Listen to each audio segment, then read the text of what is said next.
Starting with the greatest and the gracious name of Allah, who is the most merciful and beneficent. Dear student, I hope you are all fine. Dear student, आज हमारे पास lecture number 20 है और lecture number 20 के अंदर हम laws of exponent या indices को discuss करेंगे। तो लॉज ऑफ एक्सपोनेंट के ऊपर जाने से पहले आपके पास बेस, एक्सपोनेंट और वैल्यू के बारे में आपको पता होना चाहिए कि क्या कर रहा है। If n is a positive integer, तो अगर आपके पास n क्या है, एक पॉजिटिव इंटीजर है, देन a की power n represent the product of n factor each which is a आप a की पावर n किसको रिप्रेजेंट करता है, product of n factor which is each is a के आपके पास जितने भी a होंगे उनका प्रोडक्ट को रिप्रेजेंट करता है a की पावर को। मतलब कि आपके पास n टाइम a आ रहे हैं, उन a का प्रोडक्ट को रिप्रेजेंट करता है a की पावर n। ठीक है, तो यहाँ पे जो आपके पास a की पावर n है, इसमें जो आपके पास a होता है, ये जो a प्रेजेंट है, इसको हम क्या चीज बोलते हैं, बेस बोलते हैं। ठीक है, तो यहाँ पे a को हम क्या बोलते हैं, बेस बोलते हैं। तो अब जो आपके पास n मौजूद है, n आपके पास क्या होता है, एक्सपोनेंट होता है, या आपके पास क्या होती है, इंडेक्स होती है। ठीक है, ये जो आपके पास a की पावर n है, इसके अंदर आपके पास a बेस होती है और n आपके पास एक्सपोनेंट या इंडेक्स होती है। जो इसको हम क्या रीड करते हैं, a की पावर n को किस तरीके से रीड करते हैं, nth पावर ऑफ a। ठीक है, ये a की पावर n किस तरीके से रीड करते हैं, nth पावर ऑफ a। ठीक है, तो अगर आपके पास n इक्वल टू 2 हो जाए, मतलब कि a का स्क्वायर आ जाए, तो इसको हम क्या बोलते हैं, a का स्क्वायर। अगर a की पावर 3 आ जाए तो क्या बोलते हैं, a का क्यूब बोलते हैं। इसी तरीके से a की पावर 4 आ जाए, उसको क्या बोलते हैं, फोर्थ पावर ऑफ a। ठीक है, तो एग्जांपल के ऊपर यहाँ पे क्या गिवन है, x की पावर 4। इसका क्या मतलब है कि आपके पास 4 टाइम x क्या हो जाएंगे, आपस में मल्टीप्लाई हो जाएंगे। अब 2 की पावर 5 है, तो ये 2 आपके पास बेस है, 5 आपके पास एक्सपोनेंट है। 2 की पावर 5 होने का क्या मतलब है कि 2 multiply by 2 multiply by 2 multiply by 2 multiply by 2। आपके पास 2 कितनी दफा मल्टीप्लाई हो रहा है, 5 दफा मल्टीप्लाई हो रहा है, और इसका आंसर आपके पास क्या आता है, 32 आता है। इसी तरीके से 3 की पावर 2 क्या होती है, 3 मल्टीप्लाई बाय 3। 5 की पावर 5 क्या होती है, 5 मल्टीप्लाई बाय 5। अब हम बात करते हैं वैल्यू की, तो यहाँ पे जो आपके पास an का जो आंसर आएगा, an का आपके पास यहाँ पे जो भी b आंसर आता है, c आंसर आता है, तो b आपके पास क्या हो जाएगी, वैल्यू हो जाएगी। अब 2 की पावर 5 की जो आपके पास आंसर आता है 32, तो 32 आपके पास क्या होती है, वैल्यू होती है। अब 3 का स्क्वायर किसके इक्वल होता है, 27 के, तो 27 आपके पास क्या है, वैल्यू है। 5 का स्क्वायर 25 के इक्वल है, तो 25 आपके पास क्या होती है, वैल्यू होती है।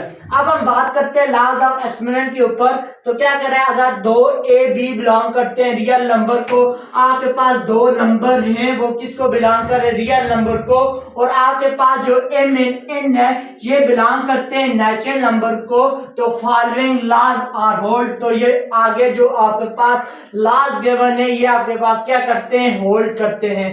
तो सबसे पहले आपके पास क्या है, मल्टीप्लिकेशन लॉ ऑफ इंडिसेस। ये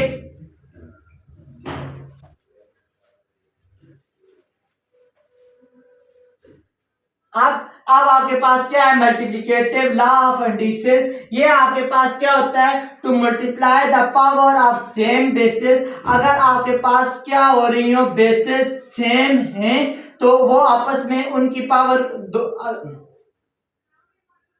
अब हमारे पास क्या है, मल्टीप्लिकेशन लॉ ऑफ एडिशन। तो ये क्या कर रहा है, to multiply the power of the same basis, keep the basis same and added the exponent. तो आप क्या कह रहे हैं कि अगर आपके पास क्या हो, बेसिस सेम हो, यहाँ पे पावर सेम होने का जिक्र नहीं करा, बल्कि क्या करा है, अगर आपके पास बेसिस सेम हो, पावर डिफरेंट हो सकती हैं, तो आपके पास क्या होगा, पावर सेम रहेगी और आपके पास एक्सपोनेंट क्या हो जाएंगे, ऐड हो जाएंगे। ठीक है, इस चीज की समझ आ गई है, बेसिस सेम होंगी, आपके पास जो यहाँ पे पावर है जिसको हम इंडेक्स बोलते हैं, ये आपके पास सेम हो भी सकते हैं और सेम नहीं भी हो सकते। ठीक है, तो क्या हो जाएगा, ए क्या आ जाएगा m प्लस n, जो इसकी पावर है ये आपके पास ऐड हो जाएगी। एग्जांपल 5 बेसिस सेम है, पावर आपके पास क्या है डिफरेंट है, इंडेक्स आपके पास डिफरेंट है, तो क्या हो जाएगा 2 + 4 हो जाएगा, तो क्या हो जाएगा 5 into 5 की पावर 6, 2 + 4 6, तो क्या हो जाएगा 5 की पावर 6। अब डिवीजन लॉ ऑफ इंडिसेस क्या करता है, to divide the two expression with the same base, आप क्या करें दो एक्सप्रेशन गिवन है उन वो आपस में क्या हो रही हैं डिवाइड हो रही हैं, ठीक है डिवाइड हो रही है, लेकिन कंडीशन क्या है उनकी आपके पास बेस क्या है सेम है, एंड डिफरेंट एक्सपोनेंट, और उनके आपके पास एक्सपोनेंट क्या है डिफरेंट है, तो बेस आपके पास क्या रहेगी सेम रहेगी, और एक्सपोनेंट आपके पास क्या हो जाएंगे सब्ट्रैक्ट हो जाएंगे, ठीक है। To divide the two expression with the same base and different exponent, keep the base same and subtract the exponent, ठीक है। तो ये आपके पास क्या है, यहाँ पे देखें बेस सेम है, आपके पास एक्सपोनेंट डिफरेंट है, तो क्या हो जाएगा आपके पास एक्सपोनेंट माइनस हो जाएंगे, ठीक है। तो क्या हो जाएगा m माइनस n। आप एग्जांपल के ऊपर जाते हैं, यहाँ पे 7 की पावर 9, 7 की पावर 6, यहाँ पे आपके पास बेसिस सेम है, एक्सपोनेंट डिफरेंट है, तो क्या हो जाएगा 7 × 9 - 6, तो क्या हो जाएगा 7 की पावर 3। अब अगला टॉपिक हमारे पास जो आता है वो आपके पास पावर लॉ ऑफ इंडिसेस आ जाता है, तो क्या करा to raise the exponent expression to the power keep the base same and multiply the exponent, ठीक है। इस चीज का क्या कहने का मतलब क्या है कि अगर आपके पास क्या हो एक्सपोनेंशियल एक्सप्रेशन हो, ठीक है, तो उसकी अगर उसकी क्या ले आप पावर ले लें, आपके पास एक्सपोनेंशियल एक्सप्रेशन है, मतलब कि 3 की पावर 2 है, 5 की पावर 2 है, ठीक है, ये आपके पास कौन सी होती है एक्सपोनेंशियल एक्सप्रेशन होती है, ठीक है। तो अगर आप इसकी क्या ले लें आप ऑल पावर ले लें, ठीक है, जिस तरह 5 की पावर 2 है इसकी भी आप क्या ले लें ऑल पावर ले लें, ठीक है। तो क्या हो जाएगा कि आपके पास बेस तो सेम रहेगा, लेकिन आपके पास एक्सपोनेंट क्या हो जाएंगे ये दोनों मल्टीप्लाई हो जाएंगे, तो 2 × 5 10, 5 2 × 5 10 हो जाएगा, ये चीज कह रहे हैं, ठीक है। अगर आपके पास क्या है a की पावर m, ये आपके पास क्या है एक्सपोनेंशियल एक्सप्रेशन है, इसकी आपके पास पावर ले लेते हैं, तो क्या हो जाएगा a × m, क्या हो जाएगा m और n आपस में क्या हो जाएंगे मल्टीप्लाई हो जाएंगे। एग्जांपल के ऊपर जाते हैं, यहाँ पे 3 की पावर 3 आपके पास एक्सपोनेंशियल एक्सप्रेशन है, इसकी आप पावर 2 ले लेते हैं, तो क्या हो जाएगा 3 × 2, तो 3 की पावर आपके पास 6 आ जाएगी। मोल ऑफ इंडिसेस क्या कहता है कि अगर आपके पास क्या हो रहे multiply the different bases with the same exponential, तो या एक्सपोनेंट, अब आपके पास क्या चीज गिवन है कि आपके पास बेसिस डिफरेंट होंगी लेकिन उसका एक्सपोनेंट क्या हो जाएगा सेम हो जाएगा, तो आप क्या रखेंगे एक्सपोनेंट को कांस्टेंट रखेंगे और आपके पास जो एक्सप्रेशन है वो क्या हो जाएंगे मल्टीप्लाई हो जाएंगे, ठीक है। अगर दो डिफरेंट आपके पास क्या आ रही है बेसिस आ रही हैं, उनकी आपके पास एक्सपोनेंट सेम आ रही है, तो क्या हो जाएंगे ये दोनों के साथ दोनों की पावर में आ जाएगा और साथ में दोनों आपस में क्या हो जाएंगे मल्टीप्लाई हो जाएंगे। अगर a b की होल पावर m है तो क्या हो जाएगा a की पावर आपके पास m आ जाएगा, साथ में b की पावर आपके पास क्या आ जाएगा m आ जाएगा। अब 4 + 3 की पावर क्या आपके पास 3 है, आपके पास बेसिस डिफरेंट है, पावर इनके ऊपर दोनों के ऊपर सेम है, तो क्या हो जाएगा 4 की पावर 3, 3 की पावर 3 आ जाएगा। अब two divided the two expression with the same exponent, अगर आपके पास दो एक्सप्रेशन हो लेकिन उनका एक्सपोनेंट क्या आ जाए सेम आ जाए, तो आप क्या करेंगे एक्सपोनेंट को तो सेम रखेंगे लेकिन जो आपके पास एक्सप्रेशन आ जाएंगी उनको आप डिवाइड कर लेंगे।